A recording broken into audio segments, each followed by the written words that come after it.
আসসালামু আলাইকুম। কেমন আছেন সবাই? আলহামদুলিল্লাহ আমরা ভালো আছি। আচ্ছা, আমার মতো কি সবাই তাড়াহুড়ো করে ইফতারি বানান? আমার যতই আমি তাড়াতাড়ি করি আমি কিন্তু সেই লেট লতিফ। দুপুরে মেয়েকে ঘুম পাড়িয়ে চলে গেলাম রান্নাঘরে। আজ যেভাবেই হোক নিজের নামের উপর লেট লতিফটা উঠাবই।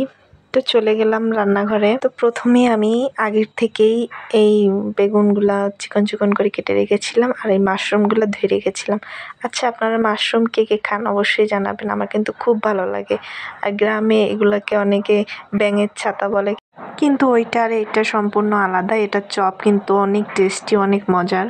যাই হোক, রান্নাঘরে চুলায় যাওয়ার আগে আমি প্রথমে শরবতটা রেডি করে রেখে যাচ্ছি। এখানে গ্লাসে আমি অল্প পরিমাণ পানি দিয়ে তারপর আমি গুড় দিয়ে দিব, মানে অল্প পরিমাণ বলতে অর্ধেকেরও কম। যেহেতু আমি এখানে ঠান্ডা পানিটা অ্যাড করব পরে, সেই জন্য আমি অল্প পরিমাণ পানি দিচ্ছি। তো এখানে আমার 3টা গ্লাস, তো আমরা যেহেতু 2জন মানুষ, এখানে আর একজন অ্যাড হবে আমাদের সাথে। আমার ভাই আমাদের সাথে ইফতার করবে।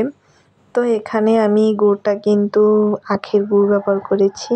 আর এর ভিতর এখন এসবগুলির ভুষি দিয়ে নেড়ে চেড়ে কিছুক্ষণ রেখে দেবো। কিছুক্ষণ বলতে আমার সব কাজ শেষ করার পর তারপর আমি লাস্টে গিয়ে পানিটা অ্যাড করব। চলে গেলাম রান্নাঘরে। এখানে আমি বেসন আর পেঁয়াজের জন্য ডালটা আমি মেখে রেখেছিলাম আগের থেকেই।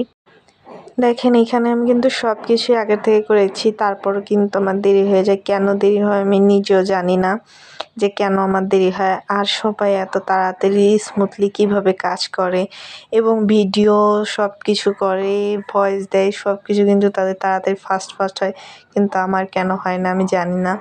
আমার ইফতার বানাতেই আমার অনেক লেট হয়ে যায় প্রতিদিনই।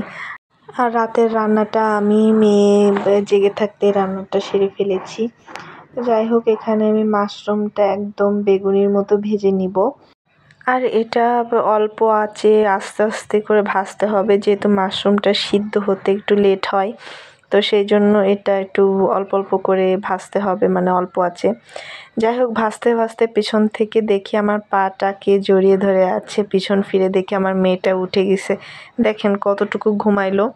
বাকি কাজগুলো আমি কিভাবে সারবো মেয়েকে কোলে নিয়ে। এর মাঝে কিন্তু ওর বাবাও চলে এসেছে। তোর বাবা আবার বাইরে গেছে। রান্না ফেলে রেখে মেয়েকে নিয়ে রুমের ভিতর চলে আসলাম। আর দেখি আমার মেয়েটা একদম উস্কো খুস্কো হয়ে আছে, তাই ভাবলাম চুলটা একটু বেঁধে দিই। চুলটা বেঁধে দিলাম এবং দেখি আমার মেয়েটা কান্না করছে। আমি এখন কি করব, ওকে সময় দিব নাকি বাকি কাজগুলো করব।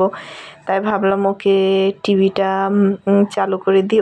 ও টিভি দেখতে থাকবে আর আমি এই পাশ থেকে বাকি কাজগুলো সেরে ফেলবো। যাই হোক, আমি যে এখন ওকে এইটা করে দিচ্ছি, এখন কিন্তু সময়ও অল্প। অনেকটাই সন্ধ্যা হয়ে গেছে, মানে ইফতারের টাইম চলে আসছে। আমার এখনো কত কাজ বাকি। মেয়েকে টিভি চালু করে দেওয়ার পর ও এই কার্টুন দেখবে না, ওই কার্টুন দেখবে না, এখানেই আমার 10 মিনিট লেট। দেখেন কান্না করছে, আমি পরপর চেঞ্জ করে দিচ্ছি যে কোনটা দেখবে। ওর পছন্দ মতো একটা চালু করে দিয়ে আসলাম।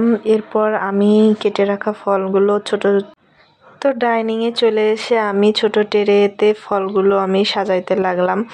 আর এই ফলগুলো কখন কেটেছি এখন আপনারা সেটা জিজ্ঞাসা করবেন। আসলে এই ফলগুলো আমি অফলাইনে কেটে রেখেছি মেয়ে ঘুমানোর সময়।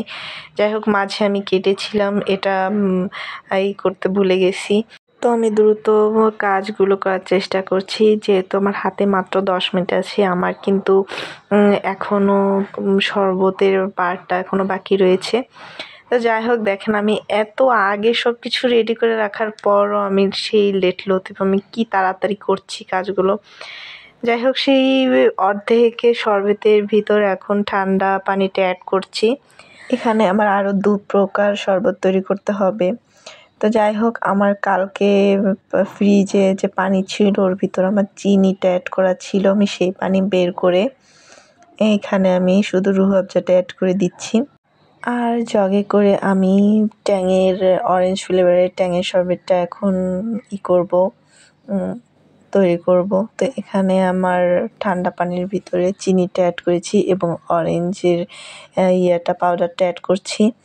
অ্যাড করে জাস্ট হয়ে গেল। এই যে আমার হাতে এখনও 5 মিনিট সময় আছে। 5 মিনিটের ভিতরে প্লেটগুলো আমি সাজিয়ে ফেলেছি। ফাইনালি আমি রেডি করে ফেললাম। যাই হোক, এখনও কিন্তু 3 মিনিট বাকি আছে। তো 3 মিনিটে আমি ভিডিওটা কমপ্লিট করে নিয়েছি। তো ফাইনালি আমি সাজিয়ে ফেললাম ইফতারগুলো। এরপর আমার বড় রোজাদার আছে, সে আমাকে ডাকতেছে তার খাবার দেওয়ার জন্য। তো একটা ট্রেতে করে তার খাবারগুলো তাকে দিয়ে দিলাম। সে বসে বসে টিভি দেখবে আর ইফতার করবে।